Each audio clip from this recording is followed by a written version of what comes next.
So this is going to be the lineup video with all the different RC cars we got here. Like I said, half of them belong to my dad, and I don't have information, details, as far as speed goes on all of them, but I will do my best as far as what I remember. Starting off, we got a 4x4/VXL, which is mine personally. This is my baby. Put this thing through hell and back. It's gotten a ton of upgrades since I first got it. It started off just as a regular VXL 3S motor, 3S ESC, both from Traxxas. It now has still has a 3S ESC in it. Now has a Spectrum 3100 kilovolt motor, simply because I didn't have an available motor at the time to put in it. This has been clocked at 56 miles an hour with a 19 tooth pinion, but I recently downgraded it back to a 16 because it was just too fast. With the 16, it's doing 45. Seen this on the channel a couple times in the shorts.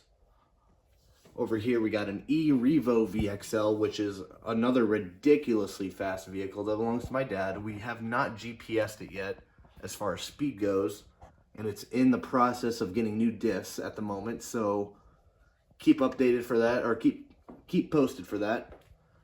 This is my dad's 4x4/VXL. Both of these slashes have the extreme heavy duty kit. His is, I think, going through a little bit of a rework because something's going on. It doesn't seem to be hitting the speeds it should be hitting, whereas mine's doing, I think, the same as what a stock one should be doing, about 45 miles an hour on 3S. I'm not sure what his is doing. It's probably closer to 40. I might be wrong, but keep posted on that as well. We'll be working on that. Down here we got a Team Associated DR10. When I bought this car, it came with a VXL, Traxxas ESC, and motor. And on 3S, with a 19 pinion and a 92 spur, it ran 51 miles an hour on 3S. It now has a 32 pinion and a 66 or 69. I'm going to have to double check that spur. Unsure what it runs as far as top speed goes. I was able to get it up to 60 before it completely blew the tires off, blew the glue apart on the drag slash tires I put on it. It blew the tires off at 60, started spinning as soon as I got in the power band, so this vehicle is well capable of 70 plus. Just got this. This is an Arrma Fury bone stock 223S. Awesome car, very durable. I've not speed tested it yet as far as what it does. They claim 50 out of the box, 50 plus. We'll see about that in a future video. Over here we got what started off life as a regular two-wheel drive/VXL. My dad converted it to a low center of gravity chassis and turned it into a drag car, essentially, as you can see. It's got the carbon wheelie bar on it, long travel, or it's longer than the one on the DR10, that's for sure. I'll show you right here. This one's probably about 4 or 5 inches. This one is significantly longer. That did 60 on the 3S with, I think it's a 30, maybe not 30, 31 or 28, 76 gear ratio. I'm gonna have to double check that as well. Keep posted on that as well. Got some bone stock micros for some carpet racing. This one belongs to a buddy of mine that he keeps here. 2 micro T's and a micro B. Down here we got the Losi Mini T bone stock as well. These things, I clocked my Mini B, which is also bone stock, by the way. This thing did 34 on the GPS. Got some Sprint Jets here, Pro Boat Sprint Jets, awesome car, or awesome boats for the pool.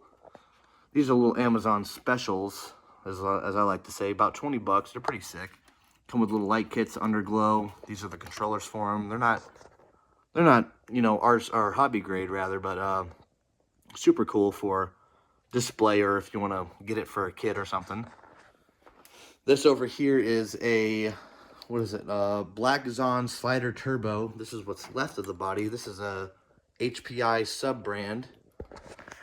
This can run on 2 or 3S. I think it's just about as fast as the minis if it's on 3S, whereas these run on 2S, the minis. But I'm thinking about swapping out the electrical system with this.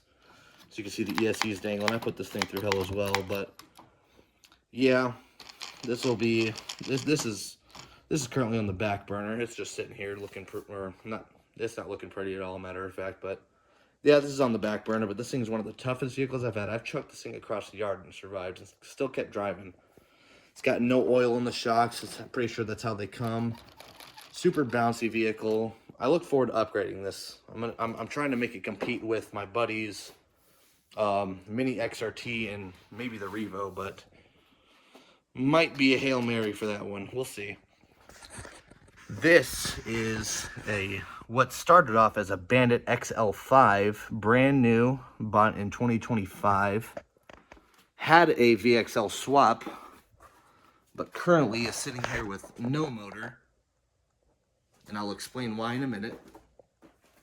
This is what's supposed to be a shelf queen, but as you can see, I ruined the body. This has a Goop RC Amazon setup. I'm not sure what the amperage of the ESC is, but it has a 4,300 kilovolt motor on it, and on 3S it went 58 before it flipped on its lid. So this is probably a pretty fast vehicle. Like I said, I meant to keep it nice and shelf queenable, so to speak, but I kind of ruined the body. I mean, maybe not ruined, but maybe plan on buying another body for that. We'll get to that in another video. All of these as well. This is a two-wheel drive, high center of gravity chassis slash, which started life as an XL5 Bandit, that I put a Spectrum 65 amp ESC and a 4,000 kilovolt motor combo in. Never speed tested it, but as it currently sits, it's got a 28 pinion and a 76 steel spur, and it did on 3S 56 miles an hour with a 22 pinion and an 86 spur, so it's geared up for more speed now. Gonna be speed testing this with a GPS soon. Again, I'm gonna be showing all this in a video, all this in separate videos. I did run it. It's got a Spectrum 223S ESC in it. And now, because the 65 amp ESC that it come with the combo had burned up, I did test it on 4S, because apparently I've seen videos of many people putting 4S on these 223S ESCs and they take them. And on 4S, this thing got to 61 right as it hit the power band, flipped right on its lid, with no body, mind you. I'm gonna have to figure out how to weigh it down or something.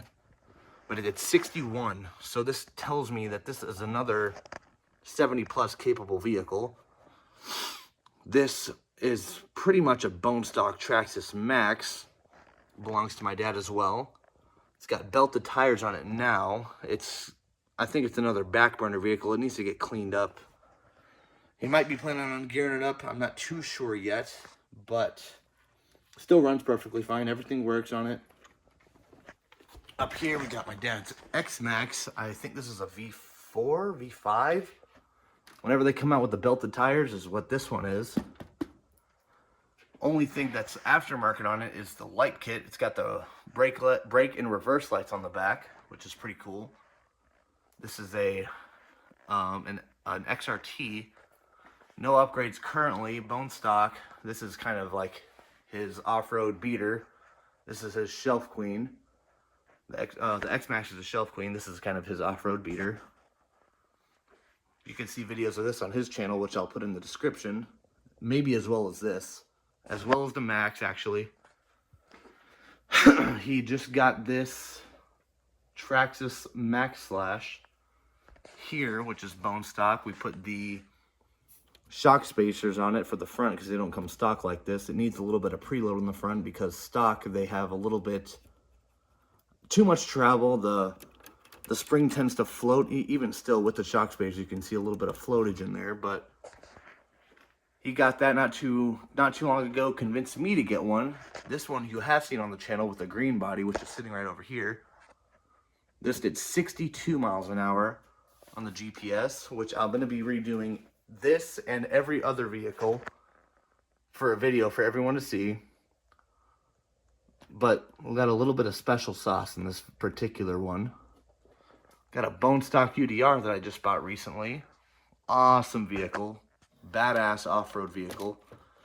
So far, it's put up with the abuse I put it through, which is good. And I do plan on GPS speed testing this one as well. They claim 50 out of the box. I'm not sure if it's doing quite that, but we will see. It's definitely quick off the line. It's definitely got some speed in it. And last but not least, we got these Mini Maxes. This is my dad's Mini Max with a wide body kit on it, or the Wide Max kit. He's got some special sauce in here, which I will get to. And then we got my Mini Max, which is completely bone stock, still BL2S. Got a light kit, roof rack kit as well. Like I said, bone stock BL2S. This one, he put a VXL3S that was in the Bandit that I mentioned earlier. This one over here, this was swapped with the VXL3S. Don't mind these two ESCs. They are both burnt out. They need to be sent back to, well, this one can be sent back to Traxxas. This one cannot, due to the Dean's connector. This currently needs a motor and ESC because he stuffed it into this. And this thing is, like the E-Revo, ridiculously fast. We don't know how fast it's going yet. We will find out eventually. But stay posted. Every single one of these vehicles hopefully will be speed tested. And if something breaks, you guys will be the first to know. So that's pretty much the lineup as far as all the RC cars go right now. If you have any questions, let me know in the comments. I'll be sure to answer them to the best of my ability. Might have missed a couple things. I don't think I did, but we will see. Like I said, if you have any questions, let me know.